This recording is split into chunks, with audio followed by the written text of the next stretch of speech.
Hello and welcome to my YouTube channel. On this channel I review many video, audio and photographic related products, as regular viewers would know. Now today we're taking a look at this cute little baby. It is the Olympus OMD E-M10 Mark III, and the only complaint I have, or the main complaint I have, are these friggin' names. OMDs, E-M1s, E-M2s, Mark IIs, E-M3s, Marks, this, that and t'other. And all manufacturers are doing it. Although I've noticed Nikon have just released their two mirrorless cameras, which are kind of interesting. Yeah, they've just made it Z6 and Z7. That's nice and simple, isn't it? But I guess that's going to get more complex as the years go on. But anyway, here is the OMD E-M10 Mark III. And it's a right little cutie. I normally use my EMD EM1 Mark II. There we go, these names again, hang on, which is over here. Let me just get that. I normally use that one. Let me put my radio mic back. So that's the camera that I always take out with me. It's not a big camera, but it looks big with this big pro lens on. So I normally take out my EM1 Mark II, which is that one, and you can see here, let's take this frigging lens off for a minute. Let's put a more manageable lens on. Oh, come on.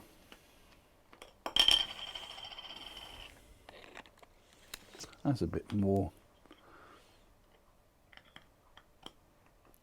Right.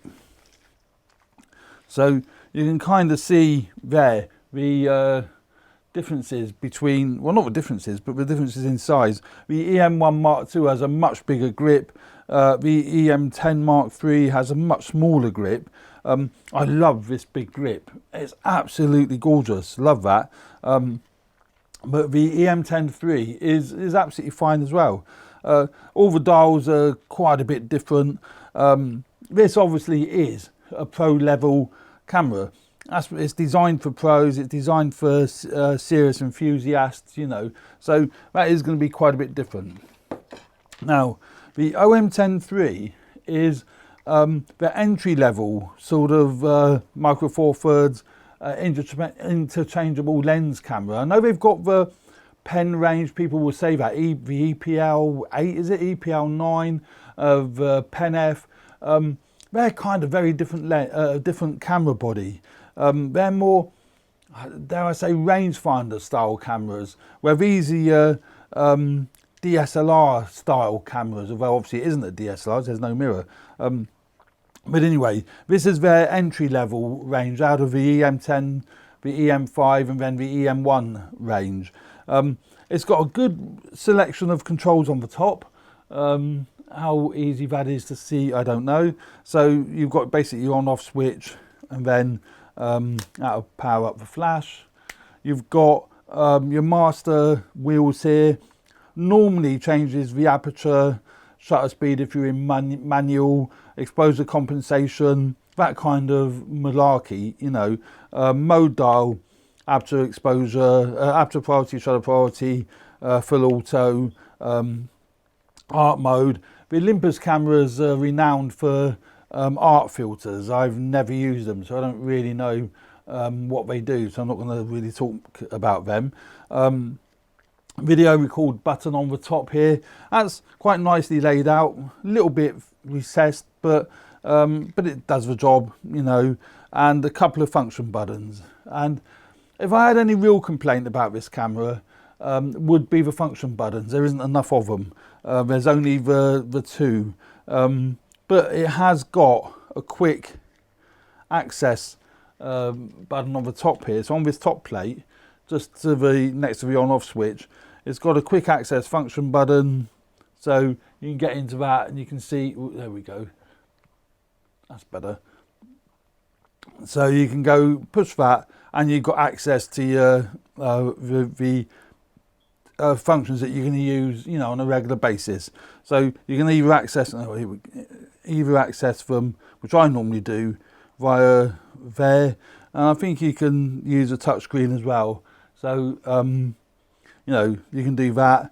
It's got touch to focus,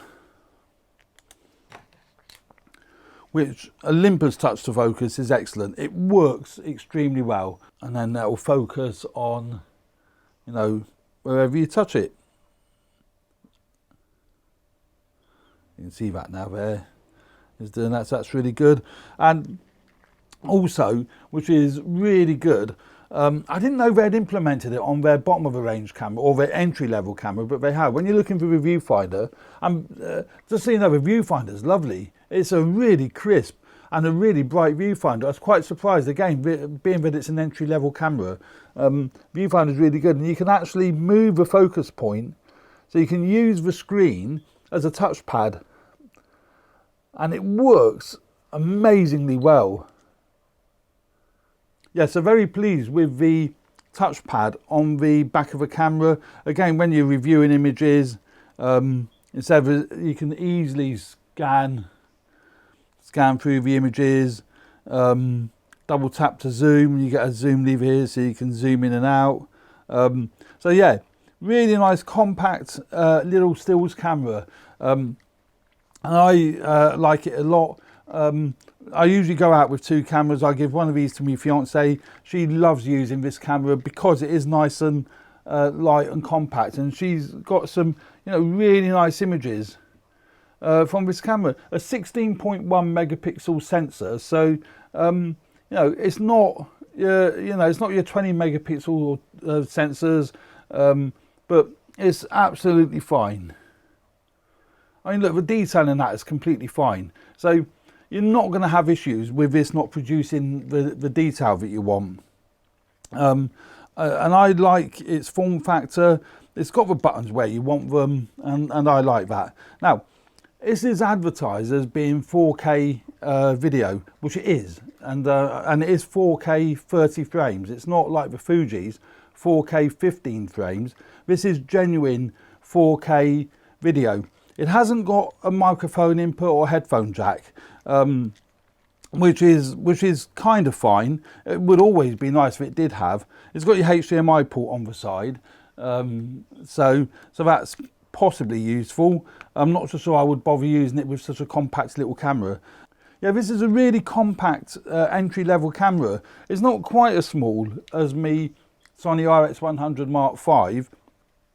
You can see they're both quite compact, but of course this has got a fixed lens, and although this will only do 5 minutes of 4K video, and this only does 5 minutes, this does overheat. The RX100 V does overheat, where this one doesn't. But there is a frustration I have with this in 4K, and I didn't know this when I bought it. But when you switch it to 4K video, let's put it into video mode. Where are we? I've gone the wrong way. Into video mode. That's now in video mode. So of course when I hit the record button, that's now recording. And that's fine. So that's now recording 4 minutes, a 5 minute clip. And you can see on the back there, you've got your audio levels, top left hand corner, which is great. But it sets it to programmed automatic. You can't, it really annoys me. You've got no control over shutter speed. You've got exposure compensation. So when you adjust this dial here, well, I doubt whether that will show up, but it is changing the exposure, but you can't change the shutter speed. It's just purely programmed automatic, and I can't find anything in the menu to be able to set it to shutter priority, because I normally like to set it to 1/50th of a second, so you don't get weird effects going on. But it seems to me that with 4K mode in this particular camera, it's purely programmed automatic, which means there's auto ISO as well. You've got no control over the ISO. You know, when you go into this mode dial on the top, instead of bringing up like the ISO, your exposure, compensation, etc., just brings up the movie mode, and then you've got a selection of slow motion, HD, 4K, whatever. So that to me is a bit disappointing. Although saying that, on the plus side, I have shot a few 4K clips, not a lot, and they've been absolutely fine. You know, they've been good. So you know, maybe again it's an entry-level piece of kit. So that's basically the OMD E-M10 Mark III, a really nice little compact camera.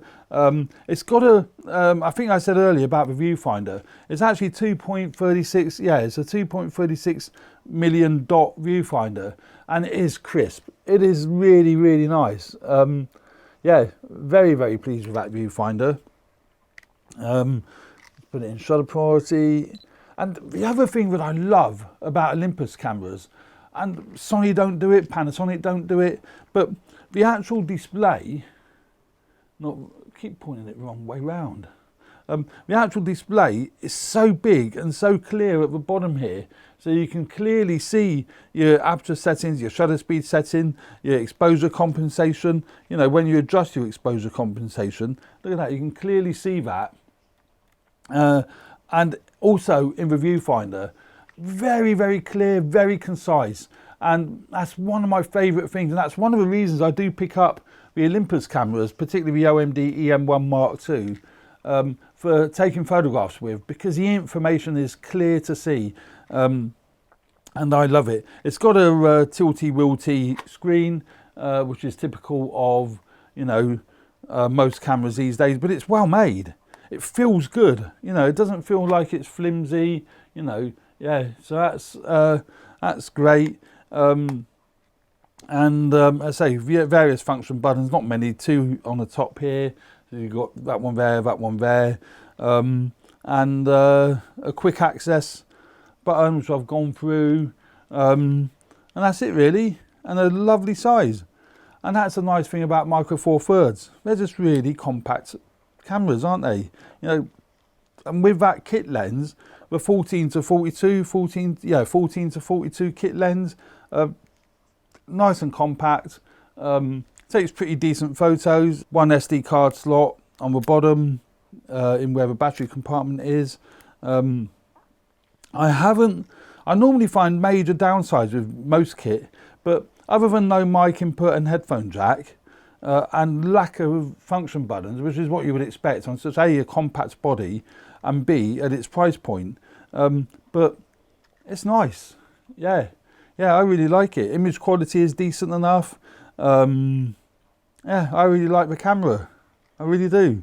There we go. That's my initial thoughts of the OMD E-M10 Mark III. Complements my OMD E-M1 Mark II really, really well. And also all my Olympus lenses, Panasonic lenses, whatever fit this camera body. I tend to use it primarily with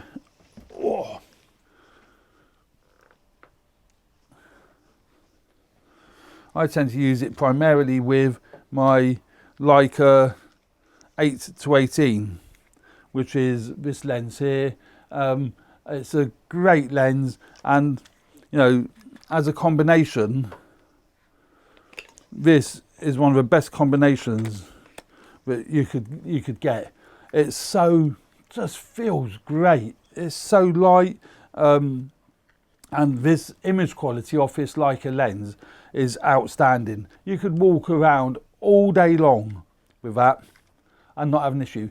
Battery life, excellent. Yeah, very, very pleased with battery life on this little baby. It's only a little battery. Well, I say little, it's not that big. Only a little battery. Now, we went to Laycock a couple of days ago.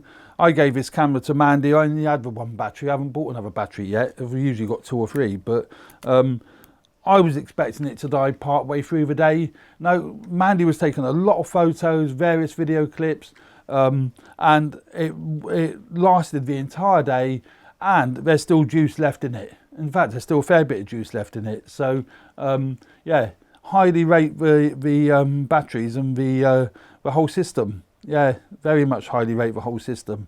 But that is, for me and Mandy, that's a fantastic combination. That really like that. So there we go. Thanks very much for watching this review.